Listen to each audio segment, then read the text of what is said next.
Oke, selamat pagi ya, mahasiswa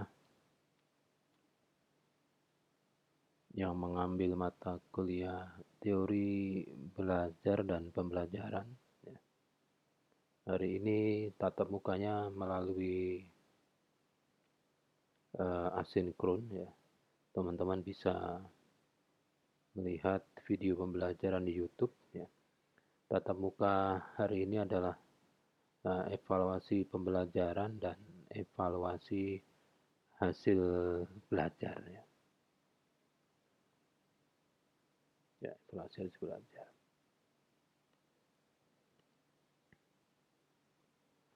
Untuk staf infonya masih sama, ya, tidak ada perubahan. Pokok bahasan tatap muka 11 ini evaluasi pembelajaran dan evaluasi hasil belajar. Ya.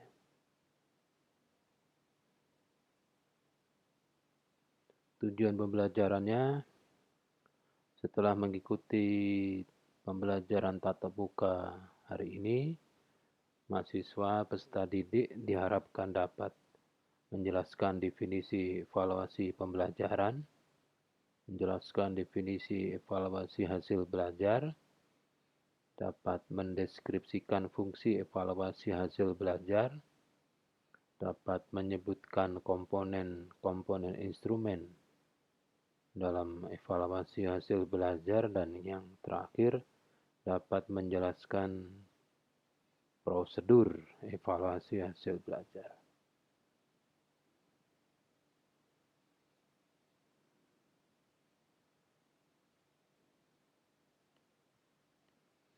Referensinya masih menggunakan material pembelajaran teori belajar dan pembelajaran yang ada di LMS-nya UNJ ya.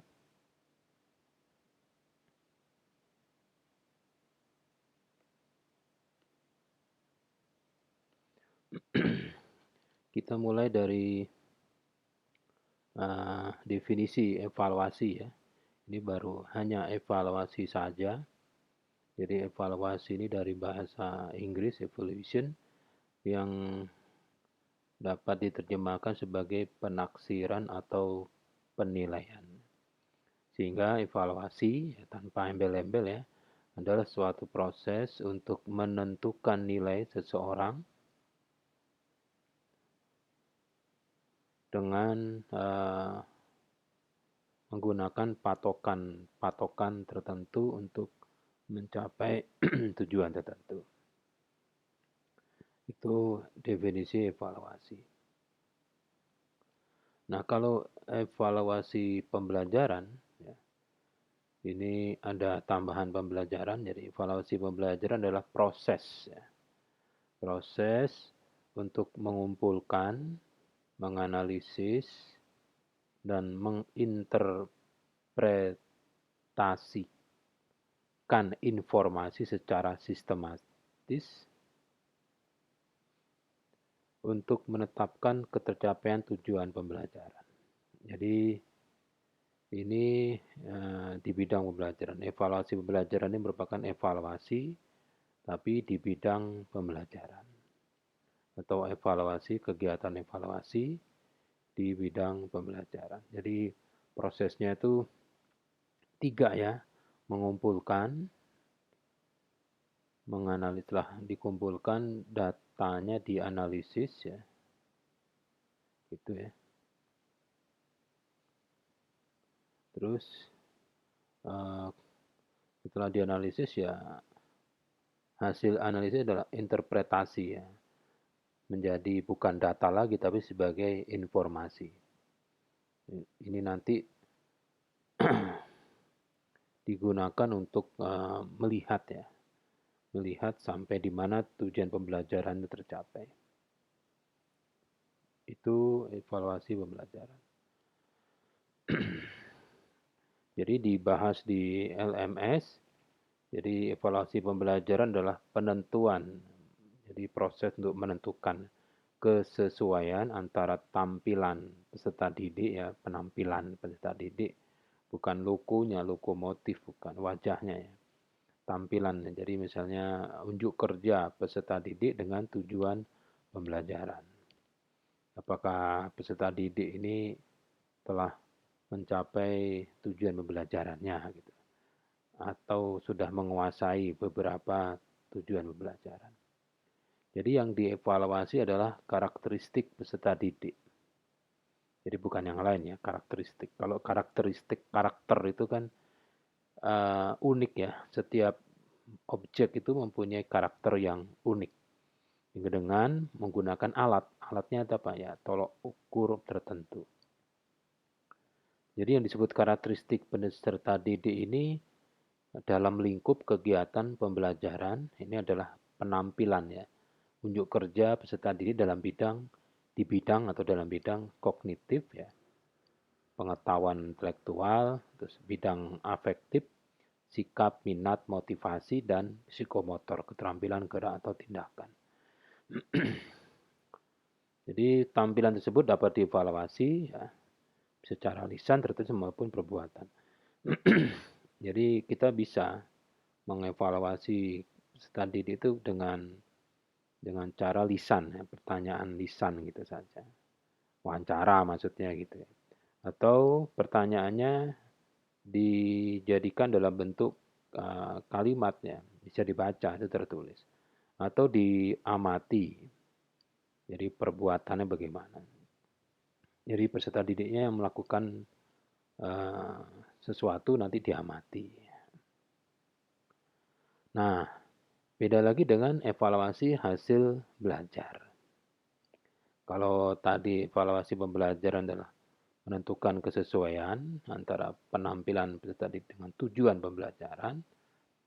Jadi pengetahuannya sampai mana, sikapnya bagaimana, keterampilan bagaimana gitu. Tapi kalau evaluasi hasil belajar adalah suatu proses pengukuran. Pengukuran itu ya mengumpulkan data, nanti dijadikan informasi. Secara empiris ini dilakukan sendiri. Gitu ya. Dilakukan sendiri oleh siapa ya? Oleh guru. Dilakukan untuk mengetahui tingkat kinerja akademik. Ini evaluasi hasil belajar ini dilakukan secara menyeluruh, kontinu, menyeluruh itu secara keseluruhan, kontinu artinya dalam jangka waktu tertentu diulangi lagi ya dengan cara yang sesuai dengan ciri pendidikan yang berikan keahlian yang bersangkutan. Kalau dalam pedoman penilaian, ya, Depdikbud ini tujuan penilaian adalah mengetahui kemajuan belajar peserta didik. Kemajuan. Jadi belajar itu bisa malah mundur, malah tadinya ngerti jadi tidak mengerti, atau mengerti sedikit sama mengerti yang banyak. Jadi itu pertama penilaian untuk pedoman penilaian Depdikbud ini tujuan penilaian adalah untuk mengetahui kemajuan belajar peserta didik. Yang kedua untuk perbaikan dan peningkatan kegiatan belajar peserta didik. Yang terakhir adalah umpan balik. Ya, umpan balik bagi pelaksana ya. Pelaksana kegiatan belajar bagi satuan pendidikannya begitu. Terus ada beberapa fungsi evaluasi hasil belajar. Jadi untuk apa gitu ya fungsinya evaluasi hasil belajar ini? Pertama ada fungsi formatif untuk memberikan umpan balik atau feedback kepada guru sebagai dasar untuk memperbaiki proses pembelajaran dan mengadakan program remedial bagi peserta didik. Jadi kalau setelah dievaluasi peserta didiknya semua nggak pada bisa atau nilai di bawah KKM, ini menjadi umpan balik ya. Gurunya jangan-jangan tidak baik dalam memberikan pembelajaran atau apa gitu. Jadi ini yang harus diubah ya. Yang berikutnya adalah fungsi sumatif, itu menentukan nilai ya. Ada nilai kuantitatif dari seorang peserta didik yang menilai itu berupa kemajuan atau hasil belajar pada mata pelajaran tertentu sebagai bahan untuk memberikan laporan kepada berbagai pihak. Ya, orang tua, ya, kepada dinas pendidikan, dipakai untuk menentukan kenaikan kelas, atau dipakai untuk menentukan lulus tidaknya peserta didik. Itu fungsi sumatif. Jadi di akhir, kalau formatif ini di tengah gitu ya, misalnya satu semester 4 kali ujian, bisa saja kalau di di UNJ karena SKS ya, itu ya mata kuliah itu kan tidak ada sumatifnya, sumatif itu ya lulus tidak lulus ya, tapi kalau formatifnya mungkin ada pretest ya, ada UTS dan sebagainya. Ada lagi fungsi diagnostik untuk memahami latar belakang peserta didik yang mengalami kesulitan belajar. Jadi kalau ada dilakukan evaluasi hasil belajar ternyata ada peserta didik yang di semua mata pelajaran atau semua mata kuliah itu nilainya tidak maksimal, ini ada apa gitu ya, ada apa. Jadi bisa digunakan sebagai dasar dalam untuk mencarikan solusi. Fungsi penempatan ya ini dipakai untuk menempatkan atau memposisikan seorang peserta didik sesuai di kelas habitatnya gitu. Jadi misalnya setelah diuji ternyata nilai misalnya conversationnya dalam bahasa Jepang itu masih masih dasar saja, masih belum maksimal juga, nilainya sangat minimal, berarti ini ditempatkan di uh, apa ya, untuk pelatihan conversation dalam bahasa Jepang yang tingkat mula gitu ya. Terus fungsi evaluasi pembelajaran, nah kalau tadi adalah fungsi evaluasi hasil belajar, kalau ini sekarang fungsi evaluasi pembelajaran. Yang pertama adalah untuk perbaikan dan pengembangan sistem pembelajaran. Karena pembelajaran itu kan dalam suatu sistem memiliki berbagai komponen, ada guru, tujuan materi dan sebagainya. Jadi kalau setelah evaluasi pembelajaran itu baru dapat dievaluasi, oh misalnya ternyata metodenya kurang tepat dan seterusnya. Terus yang kedua adalah akreditasi. Ini ada Undang-Undang Nomor 20 tahun 2003. Jadi ada proses akreditasi ya. Akreditasi itu adalah salah satu pembelajarannya, ada satu komponen akreditasi gitu ya. Jadi kalau pembelajarannya sudah dianggap sesuai dengan standarnya, ya, sesuai dengan kriterianya, ya berarti dianggap uh, akreditasi lembaganya jadi lebih maksimal. Terus nanti instrumen evaluasi pembelajaran ini ada macamnya. Yang pertama ada pretest dan posttest. Jadi kalau pretest ini dilakukan di awal penyajian materi yang baru. Ya. Untuk apa? Untuk mengidentifikasikan taraf pengetahuan peserta didik atas materi atau pokok bahasan yang akan dipelajari. Jadi seharusnya kalau materi evaluasi hasil belajar dan evaluasi pembelajaran ini mau dilakukan, seharusnya ini di awalnya ada pretest gitu, sampai di mana ya mahasiswa ini memahami gitu. Ya, tapi ya kapan mau kasih pretest ya, udahlah langsung saja jalan. Nah jadi sebelum pembelajaran untuk suatu materi baru diberikan, dikasih pretest, nanti nilainya nilainya di diperoleh. Setelah pembelajaran berakhir, jadi di akhir nanti kuliah ini misalnya dikasih post test sampai di mana, apakah ada penguatan gitu. Kalau sebelumnya nggak tahu, setelahnya nggak tahu ya berarti tidak ada gunanya ini ya. Tapi kalau sebelumnya nggak tahu terus jadi tahu ya, itu sudah ada gain. Yang berikutnya adalah evaluasi diagnostik ya. Ini dilakukan setelah penyajian sebuah satuan pelajaran. Jadi misalnya setelah kuliah ini selesai, kuliah TBP ini selesai, ya, dievaluasi. Setiap kode seksi ya, di UNJ kan ada TBP itu kode seksinya banyak ya. Itu dievaluasi bagaimana gitu.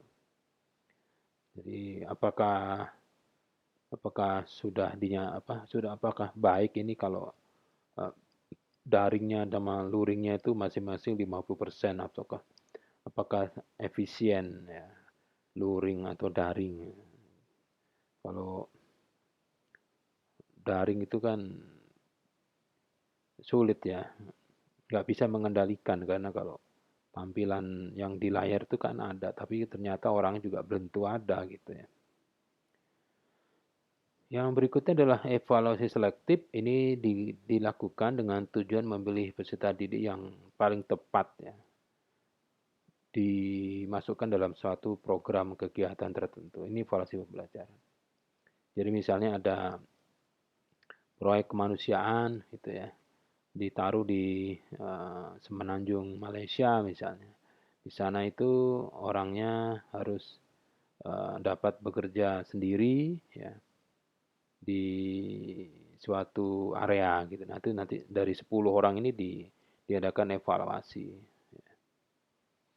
Evaluasi pembelajaran di prodinya, setelah itu terlihat oh ini cocok ini untuk kalau di luar dan seterusnya.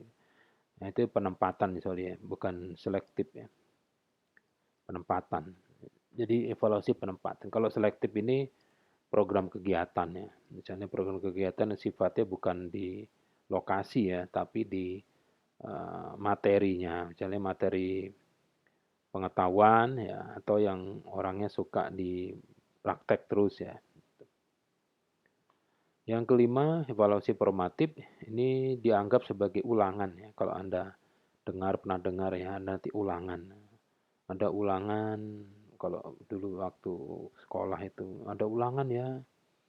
Nah, itu adalah evaluasi formatif. Kalau di mahasiswa kan tidak ada itu ulangan. Hanya ada UTS, UAS itu. Ada lagi evaluasi sumatif, ini dianggap sebagai ulangan umum, sekarang sudah tidak ada ya.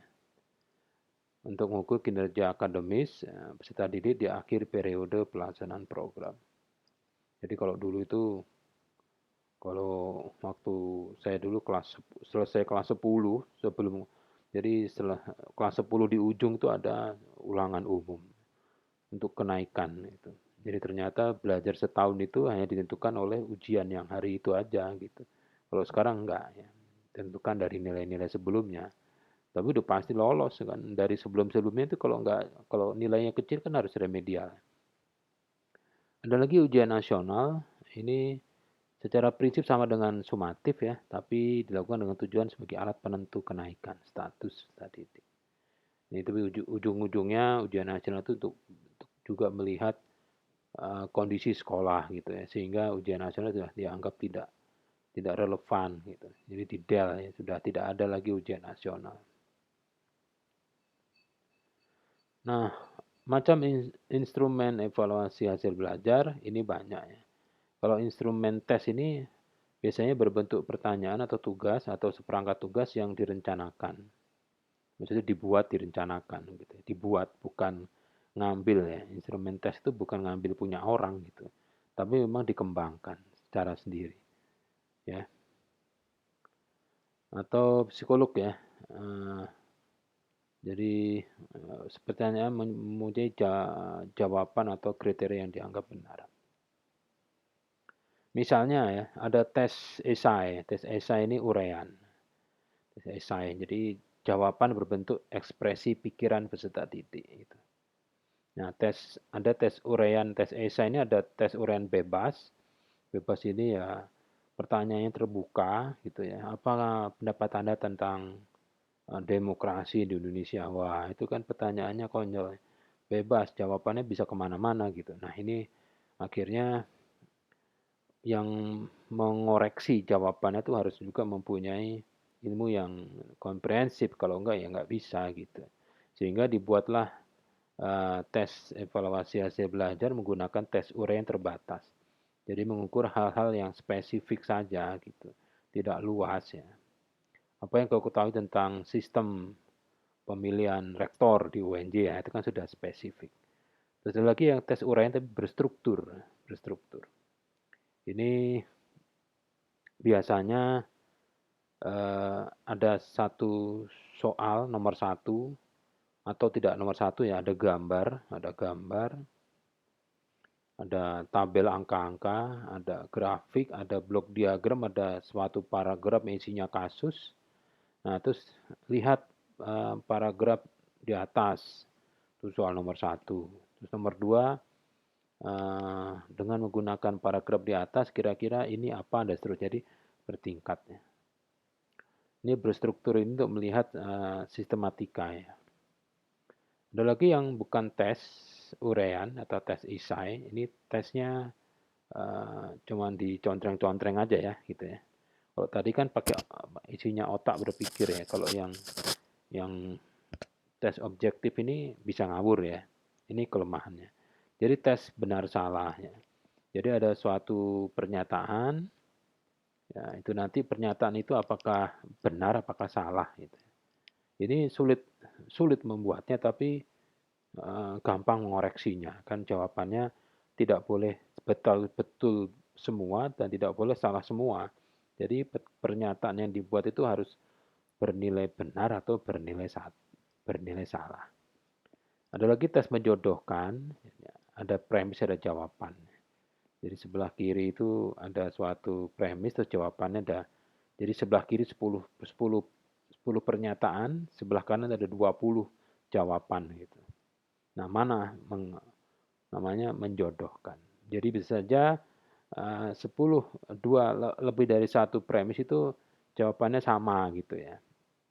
Terus yang ketiga, tes dengan pilihan jawaban ganda, multiple choice ya. Jadi ini multiple choice ini bukan yang benar satu ya, yang benar semua benar gitu, tapi yang paling benar yang mana. Jadi kalau misalnya ada soal ya, bagi orang yang nggak ngerti hari ya, kalau orang itu suka bolos itu di hari apa? Satu, hari Senin. Dua, Januari. Tiga, Jakarta. Empat, rel kereta api. Dia pasti jawab yang nomor satu yang hari kan. Karena kalau ditanya hari itu kan jawabannya hanya 7. Nah itu tidak boleh begitu. Coba kalau di hari apakah kebanyakan anak-anak SMK itu bolos? Jawaban A Senin, jawaban B Kemis, jawaban C Sabtu, jawaban D Jumat. Nah, itu jadi semua pengecohnya seperti apa gitu ya. Apa jangan-jangan dan seterusnya gitu. Itu yang benar ya. Bukan seperti yang pertama tadi. Terus ada lagi yang non tes ya. Kalau ini yang tes, ya, ini non tes. Kalau tes itu harus peserta didiknya yang coret-coret gitu ya. Tapi kalau yang non tes ini peserta didiknya diem ya, ya dia mati nanti. Yang ngamati ini yang nyoret-nyoret ya. Jadi ini dipakai untuk mengukur perilaku. Perilaku itu ya ranah kognitif bisa, afektif dan psikomotor. Jadi dipantau. Jadi misalnya bagan partisipasi, ada misalnya ada tabel partisipasi. Sebelah kiri itu nama peserta didik, sebelah kanan itu partisipasi. Pada saat kelompoknya dia presentasi, apakah dia ikut presentasi? Ikut, contreng. Apakah pada saat ada pertanyaan dari kelompok lain dia ikut menjawab? Contreng, nah gitu ya. Terus pada saat kelompok yang lain presentasi, apakah dia melakukan membuat pertanyaan? Kalau iya, contreng. Nah itu bahkan partisipasi. Digunakan untuk mengamati ya, kegiatan atau proses diskusi di suatu kelas. Yang kedua daftar cek. Jadi kalau cek itu ya misalnya checklist ya. Misalnya ini kalau ada orang ada jawaban peserta didik melakukan presentasi ya. Presentasinya dia itu harus ada 10 kata kunci yang dibahas. Nah, ternyata hanya 4 yang dibahas ya. 4-nya contreng itu. Namanya daftar cek. 6-nya tidak terlihat dalam presentasi. Itu bisa, itu non-test. Yang ketiga, skala peringkat menggunakan prosedur-prosedur yang dapat menyatakan posisi satu dalam sistem keseluruhan. Jadi ini dilihat apakah peserta didiknya ini dalam melakukan kegiatan ini sudah cukup pantas untuk ditaruh di suatu posisi gitu. Ini skala peringkat, tapi ini agak sulit karena peringkatnya harus didefinisikan lebih dahulu gitu. Yang keempat skala sikap ya, mengukur sikap peserta didik.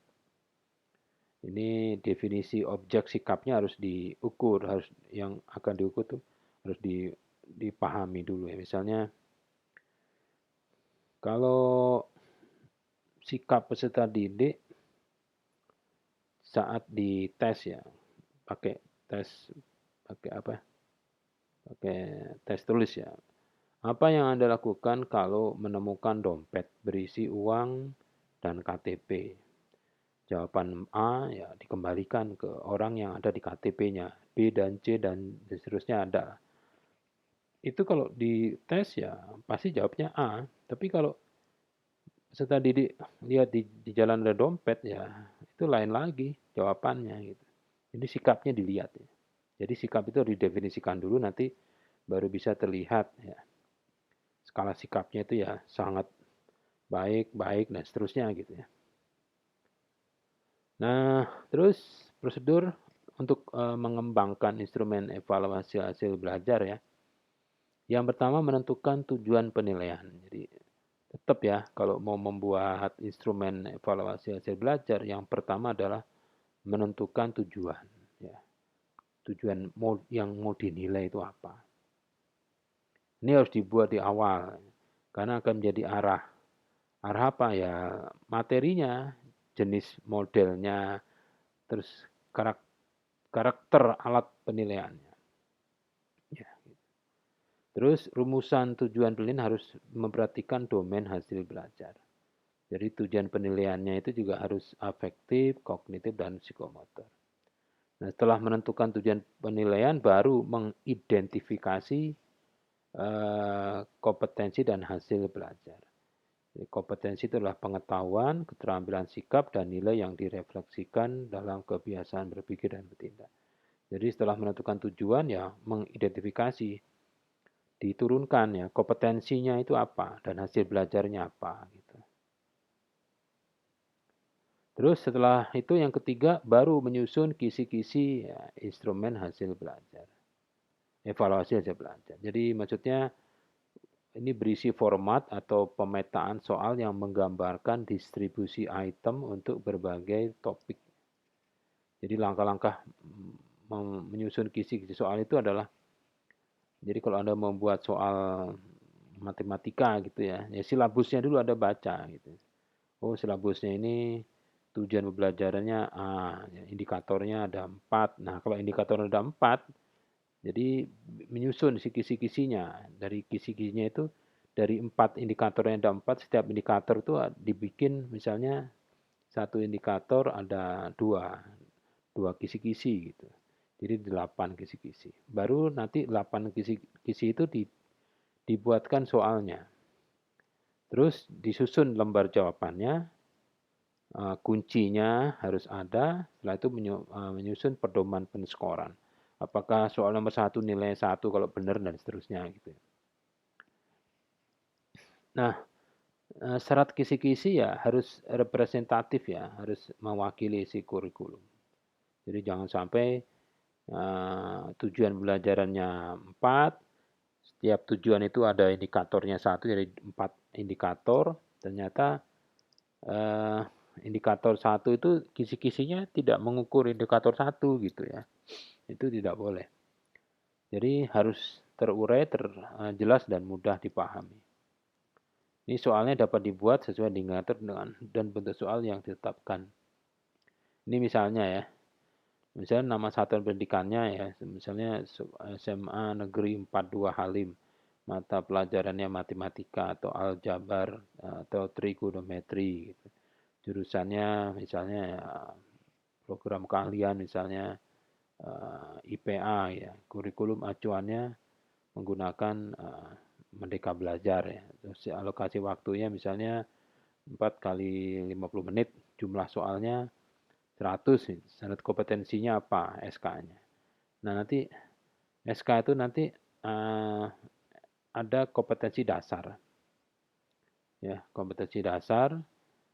Jadi kalau kompetensi dasar itu ada isinya adalah kemampuan yang harus dikuasai oleh peserta didik di bidang pengetahuan, keterampilan dan sikapnya. Nanti hasil belajarnya setiap kompetensi dasar itu ada. Kalau kompetensi dasarnya 4, hasil belajar 4, nah indikatornya itu setiap satu kompetensi dasar minimal satu indikator.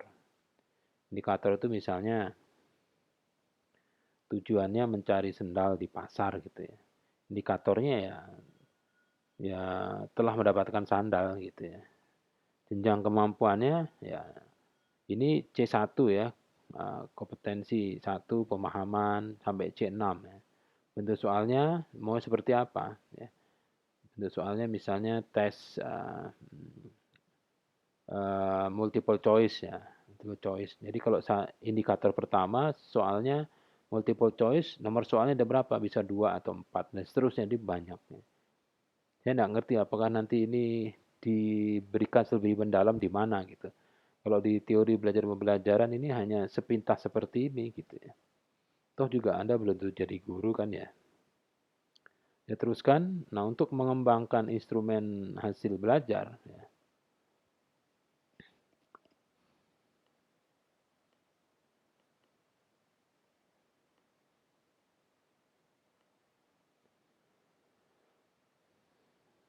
Bentar.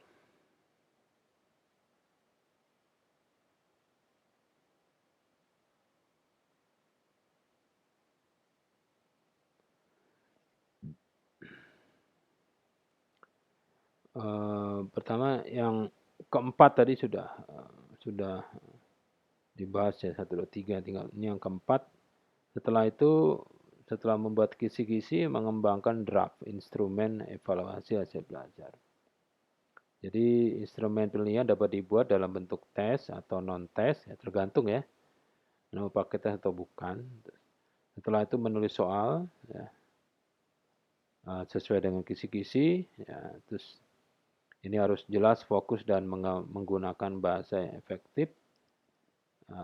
Terus Anda sebagai guru dapat membuat angket, pedoman observasi, pedoman wawancara, jika pakai wawancara ya, studi dokumentasi, pakai skala Likert atau sikap dan seterusnya gitu ya.